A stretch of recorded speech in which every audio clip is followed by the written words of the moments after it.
ಇನ್ನು ಮದ್ದೂರಿನಲ್ಲಿ ಗಣೇಶ ಮೆರವಣಿಗೆ ವೇಳೆ ನಡೆದಂತಹ ಕಲ್ಲು ತೂರಾಟದ ವಿಚಾರ ಸಂಬಂಧ ಬೆಂಗಳೂರಿನಲ್ಲಿ ಸಚಿವ ಸಂತೋಷ್ ಲಾಡ್ ಪ್ರತಿಕ್ರಿಯೆಯನ್ನ ಕೊಟ್ಟಿದ್ದಾರೆ. ಈ ವಿಚಾರದಲ್ಲಿ ಸರ್ಕಾರ ಕ್ರಮ ತೆಗೆದುಕೊಳ್ಳುತ್ತೆ. 21 ಮಂದಿಯ ಬಂಧನ ಆಗಿದೆ. ಎಲ್ಲಾ ಸರ್ಕಾರದಲ್ಲಿಯೂ ಕೂಡ ಕಿಡಿಗೇಡಿಗಳು ಈ ರೀತಿಯ ಕೆಲಸಗಳನ್ನ ಮಾಡಿದ್ದಾರೆ. ಕಿಡಿಗೇಡಿಗಳಿಗೆ ಕುಮ್ಮಕ್ಕು ಕೊಡುವವರ ಮೇಲೆ ಕ್ರಮ ಆಗತ್ತೆ ಅಂತ ಕೂಡ ಸಂತೋಷ್ ಲಾಡ್ ಹೇಳಿದ್ದಾರೆ. ಅಂದ್ರೆ ಕಲ್ಲು ತೂರಾಟ ಮಾಡಿದಂತಹ ಕಿಡಿಗೇಡಿಗಳ ಬಗ್ಗೆ ಮಾತನಾಡ್ತಾ ಇದ್ದಾರೋ ಅಥವಾ ಪ್ರತಿಭಟನೆ ಮಾಡ್ತಾ ಇದ್ದು ಮುಂದಿನ ಹಂತಕ್ಕೆ ಹೋಗೋದ್ರ ಬಗ್ಗೆ ಮಾತಾಡ್ತಿದ್ದಾರೋ ಅನ್ನೋದನ್ನ ಕೇಳಿಸ್ಕೊಳ್ಳೋಣ. ಈ ತರ ವಿಷಯಗಳು ಬಂದಾಗ ಸರ್ಕಾರ ಯಾವುದೇ ಸರ್ಕಾರಗಳಾಗಿರಲಿ ಕಾನೂನು ಪ್ರಕಾರ ಕ್ರಮ ತಗೊಳ್ತಾರೆ. ಇವರು ಆಡೆಡ್ ಅಡ್ವಾಂಟೇಜ್ ಮೈಲೇಜಿಗಾಗಿ ಹೋಗ್ತಾ ಇದ್ದಾರೆ. ಇದು ಮೈಲೇಜಿಗಾಗಿ ಹೋಗ್ತಕ್ಕಂಥ ಕೆಲಸ. ಯಾಕೆ ಹೋಗ್ತಾ ಇದ್ದಾರೆ ಅಂತ ನಿಮಗೆ ಗೊತ್ತಿದೆ.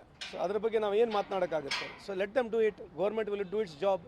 ಯಾರು ತಪ್ಪಿಸಿದ್ದಾರೆ ಕಾನೂನು ಪ್ರಕಾರವಾಗಿ ಕ್ರಮ ತಗೊಳ್ತೀವಿ. ಇದೇನೇ ಜಾಸ್ತಿ ಯಾಕೆ ಕುಮ್ಮಕ್ಕೆ ಯಾರನ್ನ ಸರ್ಕಾರಗಳು ಕೊಡ್ತಾರ? ಹೇಳೋ ಅರ್ಥ ಏನಂದರೆ ಇವತ್ತು ಎಲ್ಲ ಸರ್ಕಾರಗಳು BJP ಸರ್ಕಾರದಲ್ಲಿ ಇರ್ತಕ್ಕಂಥ ಏನಾಗಲಿಲ್ಲ. ಎಲ್ಲ ಸರ್ಕಾರದಲ್ಲಿ ಆಗ್ತಾವೆ ಇಂಥ ಕೆಲಸಗಳು. ಯಾರು ಕಿಡಿಗಾಡಿಗಳಿದ್ದಾರೆ, ಯಾರಿಂಥವ್ರು ಮಾಡ್ತಾರೆ, ಅವ್ರ ಕಾಲದಲ್ಲಿ ಕೂಡ ಕಾನೂನು ಪ್ರಕಾರ ಕ್ರಮ ತೊಗೊಳ್ತೀವಿ. ನಮ್ಮ ಕಾಲದಲ್ಲಿ ಕೂಡ ಕಾನೂನು ಪ್ರಕಾರ ಕ್ರಮ ತೊಗೊಳ್ತೀವಿ. ಯಾರು ಕುಮ್ಮಕ್ಕೆ ಮಾಡಿದರೆ, ಯಾರು ಈ ರೀತಿ ಮಾಡಿ ಉದ್ದೇಶಪೂರ್ವಕ ಮಾಡ್ತಾರೆ, ಅದು ಕಾನೂನು ಕ್ರಮ ತೊಗೊಳ್ತಾರೆ. ಕುಮಾರಸ್ವಾಮಿ ಅವ್ರಿಗೆ ಏನಾಗಿದೆ, ಅವ್ರ ಜೊತೆ ಅಲಯನ್ಸ್ ಇದಾರಲ್ಲ, ಅಲಯನ್ಸ್ ಇಲ್ದಾಗ ಅವ್ರು ಏನು ಮಾತನಾಡಿದ್ದಾರೆ BJP ಬಗ್ಗೆ ಕೇಳಿಸಿ ನೋಡ್ತಾರೆ ಸರ್ ವಿಡಿಯೋಗಳು.